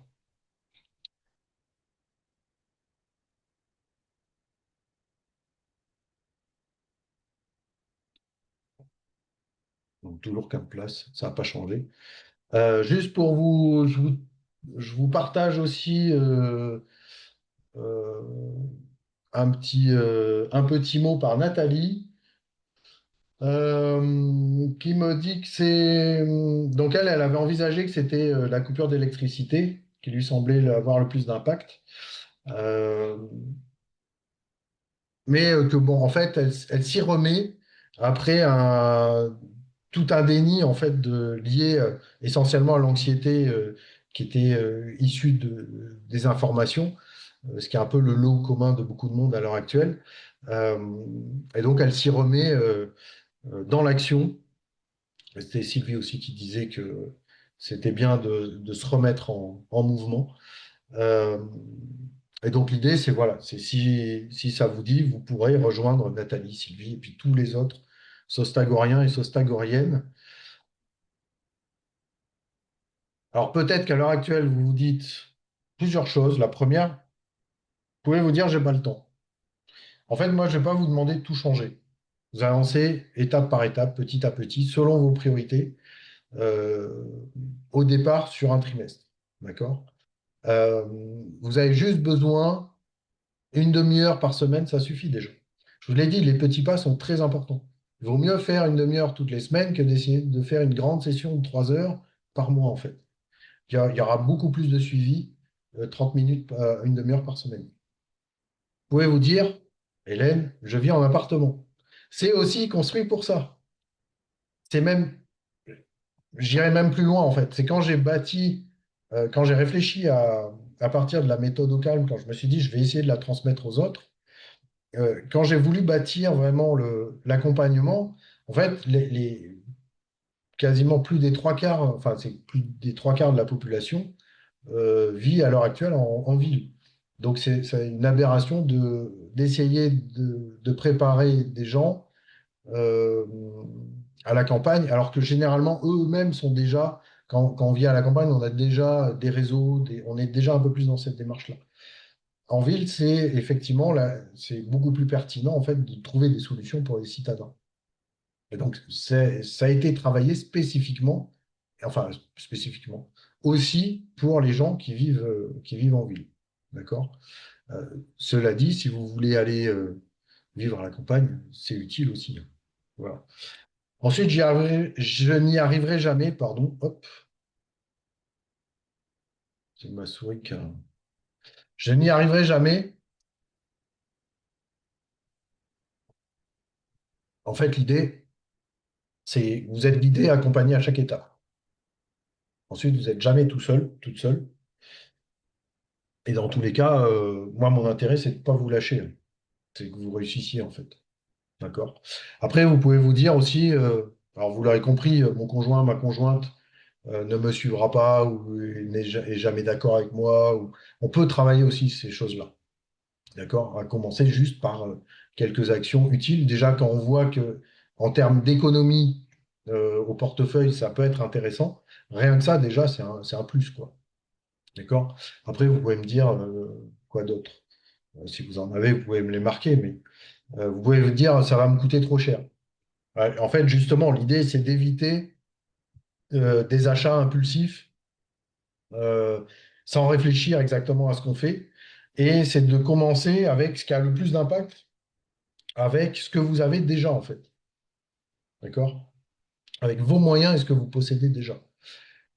Souvent aussi, on me dit, oui, mais en fait, tout ce dont tu vas nous parler, je peux trouver toutes ces informations gratuitement sur Internet.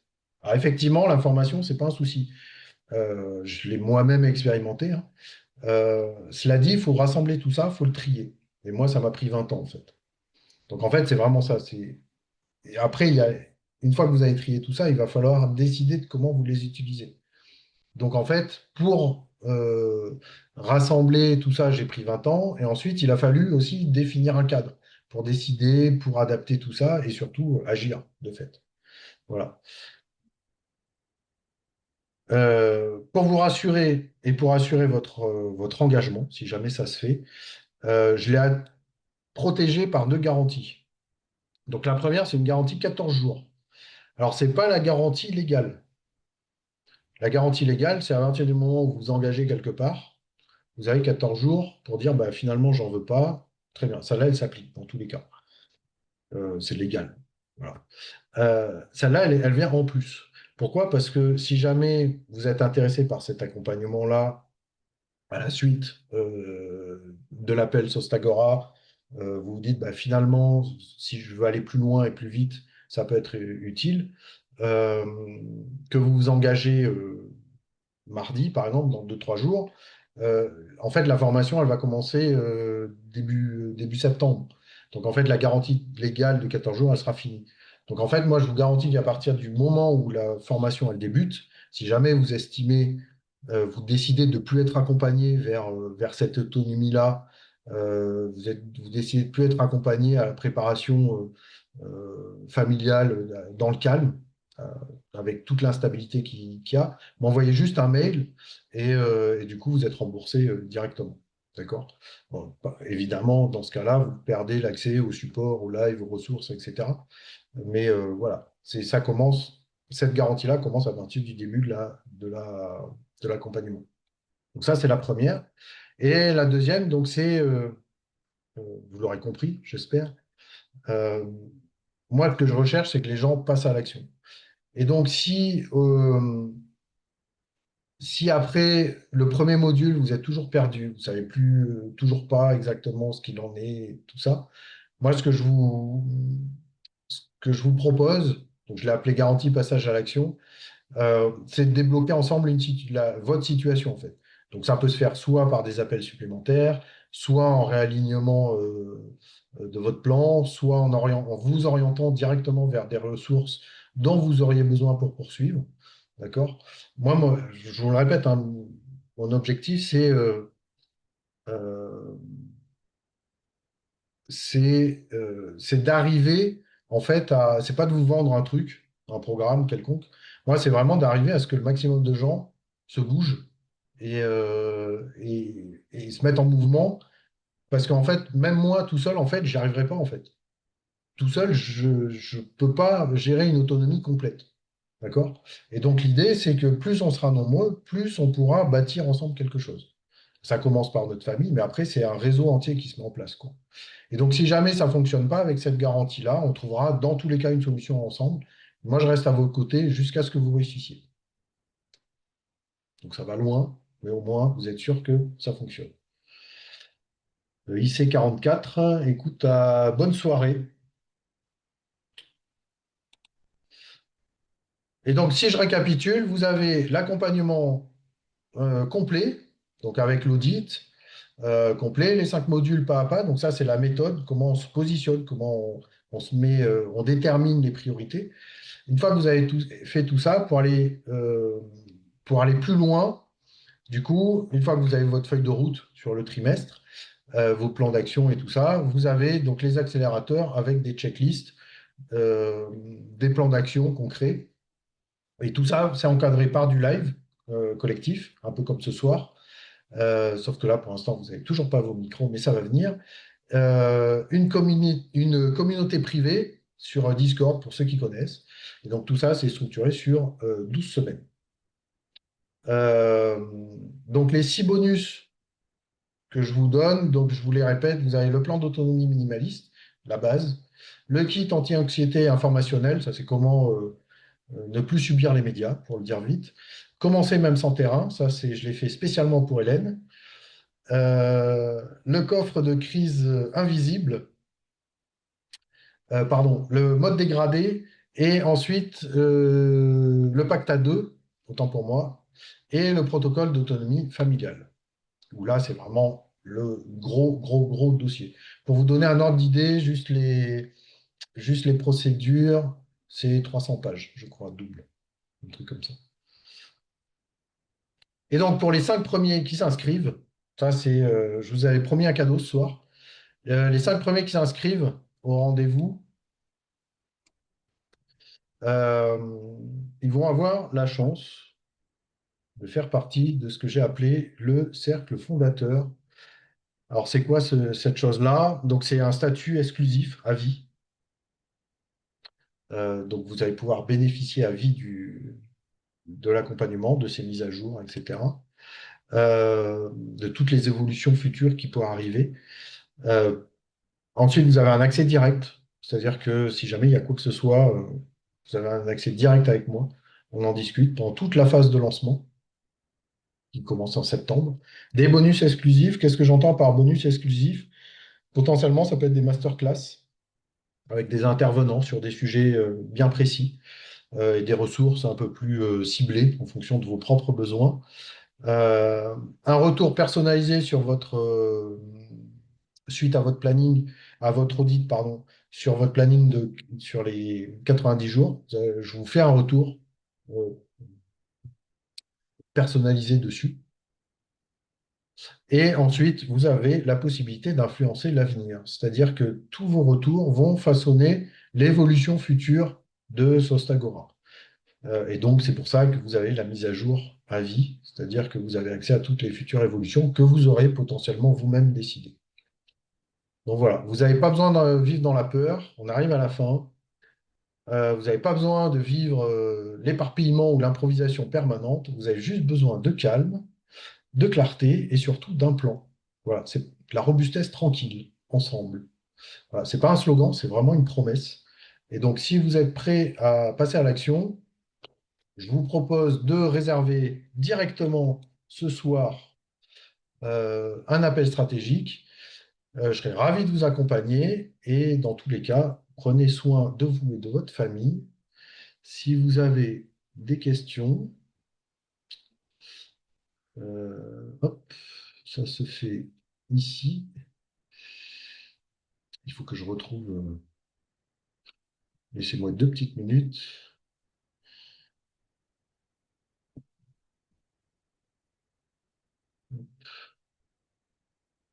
Tac, réactiver. Tac.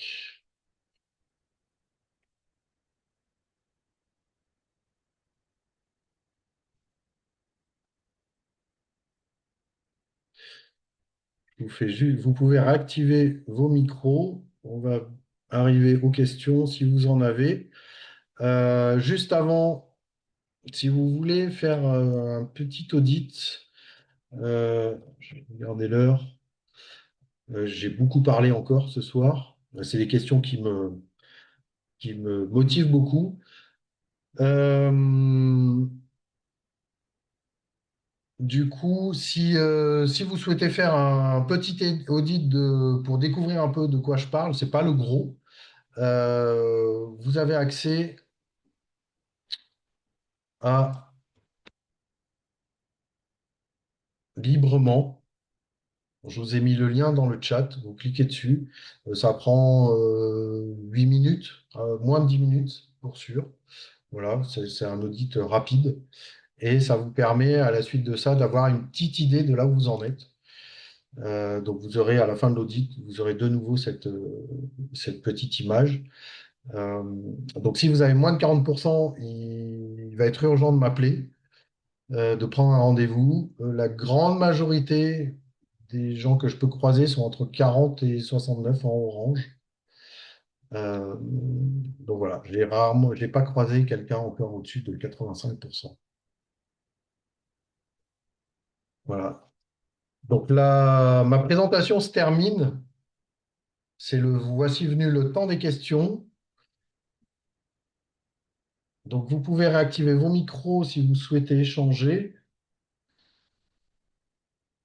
Je vous avais promis, du coup, le plan d'autonomie minimaliste, vous avez le petit lien qui est apparu dans le chat.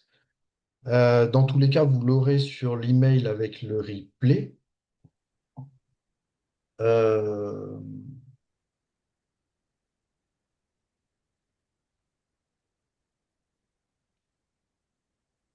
et du coup, vous aurez ce lien-là dans le replay. Et voilà, si vous avez des questions, je suis à vous. Souvent, on me demande d'où vient le nom de Sostagora. En fait, c'est un nom que j'ai créé en prenant Sosta, qui est un mot occitan. Euh, donc, ça désigne un abri, un asile, en gros, un lieu où on peut se mettre à couvert. Euh, Vous avez même le verbe sostar, c'est protéger, couvrir, ménager ou même épauler, accompagner. Donc, agora, c'est un peu plus connu, c'est du grec ancien. Donc, c'est le lieu où les gens se réunissaient. Et donc, Sostagora, on peut l'entendre comme l'abri commun ou le lieu où on se rassemble pour se protéger et se renforcer. Voilà. Sur ce, pas de questions? Est-ce que j'ai été clair pour tout le monde? Ben, j'ai plus qu'à vous souhaiter une très très bonne soirée. Voilà. Protégez-vous bien, préparez bien votre famille, et puis à très bientôt.